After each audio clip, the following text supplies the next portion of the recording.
Hello everyone. So Ahmedabad కి చాలా దగ్గరలో ఉన్న గణపత్ యూనివర్సిటీకి అయితే వచ్చేసాను. ఓవరాల్ గా 350 acres లో గణపత్ యూనివర్సిటీ అనేది ఉంది. అసలు ఇన్ని ఎకరాలు ఏముంది, అసలు ఏంటి అని చాలా మంది క్వశ్చన్ మార్క్. అండ్ మన తెలుగు వాళ్ళు కూడా చాలా మంది గణపత్ యూనివర్సిటీకి వచ్చి చదువుకుంటారు. ఇండస్ట్రీస్ ఇన్ ద యూనివర్సిటీ అని కూడా పిలుస్తారు. అండ్ NAAC A అక్రిడేషన్ కూడా ఉంది. సో ఇన్ని ఆప్షన్స్ ఉన్నాయి, ల్యాబ్స్ ఎలా ఉన్నాయి, ఇన్ఫ్రాస్ట్రక్చర్ ఎలా ఉంది, ఫ్యాకల్టీ ఎలా ఉంది. సో బోల్డ్ అన్ని విషయాలు గణపత్ యూనివర్సిటీ గురించి తెలుసుకోవాలనుకుంటున్నారు కదా. సో మరి వెళ్ళిపోదాం ఆ క్యాంపస్ టూర్ కి. Let's go.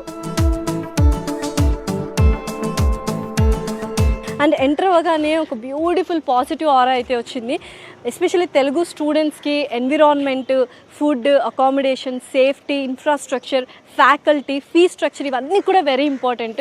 వీటన్నిటి గురించి కూడా మాట్లాడదాం. మనకు చక్కగా SBI బ్యాంక్ ఉంది అండ్ ATMs అయితే ఇటు పక్క ఉన్నాయన్నమాట. So urban cooperative bank and అలాగే ATMs అండ్ వెనకాల చూస్తే మనకు పోస్ట్ ఆఫీస్ ఉంది. అండ్ ఎస్పెషల్లీ స్పెషాలిటీ ఏంటో తెలుసా, మన యూనివర్సిటీకి మాత్రమే సపరేట్ పిన్ కోడ్ అనేది ఉంటుందన్నమాట. ఇటువైపు చూసినట్లయితే చక్కగా ఇన్ఫర్మేషన్ సెంటర్ అండ్ సార్నర్ లాంచ్ కూడా ఉంది.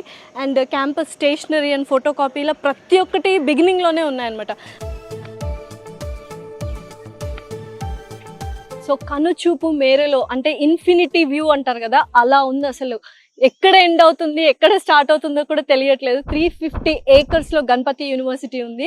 16 centers ఆఫ్ ఎక్సలెన్సెస్ ఉన్నాయని చెప్పాను కదా. ఆ 16 centers ఏంటి, అసలు క్యాంపస్ లో ఏమేమి ఉన్నాయని ప్రతి ఒక్కటి డీటెయిల్ గా చూద్దాం. అసలు ఇండస్ట్రీస్ ఇన్ ద యూనివర్సిటీ అని ఎందుకు పిలుస్తారు, అసలు ఎటువంటి ల్యాబ్స్ ఉన్నాయి, ఫీ స్ట్రక్చర్ ఏంటి అండ్ ఇన్ఫ్రాస్ట్రక్చర్ ఏంటి, ఫ్యాకల్టీ ఎలా ఉన్నారని పూర్తిగా మనకు ఎక్స్ప్లెయిన్ చేయడానికి రీసోర్స్ నుంచి నాగేందర్ గారు వచ్చారు. ఆయన అడిగి మరిన్ని విశేషాలు తెలుసుకుందాం రండి. నమస్కారం అండి, ఎలా ఉన్నారు నాగేందర్ గారు? బాగున్నానండి. అసలు ఏంటండి ఇంత బాగుంది university, Ganpat university? Artificial intelligence, computer science, data science or cyber security last ECI VLSI లో the best campus madam students కి. ఇండస్ట్రీస్ ఇన్ ద యూనివర్సిటీ అంటారు కదా, ఎందుకు అంటారు అసలు? మేడం ఇప్పుడు ఇండియాలో ఉన్న 1200 యూనివర్సిటీస్ టోటల్ కవర్ చేసుకున్నా కూడాను ఈ యూనివర్సిటీలో 16 ఇండస్ట్రీస్ ఉన్నాయి ఇన్ క్యాంపస్. అందులో 3 గవర్నమెంట్ ఆఫ్ గుజరాత్ ద్వారా కూడా ఎస్టాబ్లిష్ అయిన ఇండస్ట్రీస్ ఉన్నాయి.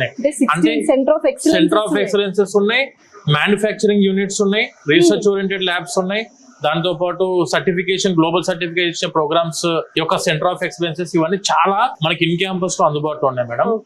ఇక్కడికి వచ్చి చదువుకున్న స్టూడెంట్స్ కి మేడం ఆర్టిఫిషియల్ ఇంటెలిజెన్స్ ఎందుకు ఇది మెయిన్ గా నేను చెప్తున్నా అంటే, మనకు ChatGPT లేని రోజుల్లోనే మనకి యూనివర్సిటీలో ఆర్టిఫిషియల్ ఇంటెలిజెన్స్ కోర్స్ ని ఇంట్రడ్యూస్ చేయడం జరిగింది. IIT హైదరాబాద్ కూడా ఆర్టిఫిషియల్ ఇంటెలిజెన్స్ ని ఇంట్రడ్యూస్ చేసింది 2019లోనే. అదే సంవత్సరంలో మనకి యూనివర్సిటీ AI కోర్స్ ని ఇంప్లిమెంట్ చేయడం జరిగింది ఇన్ క్యాంపస్ లో. The best university for the artificial intelligence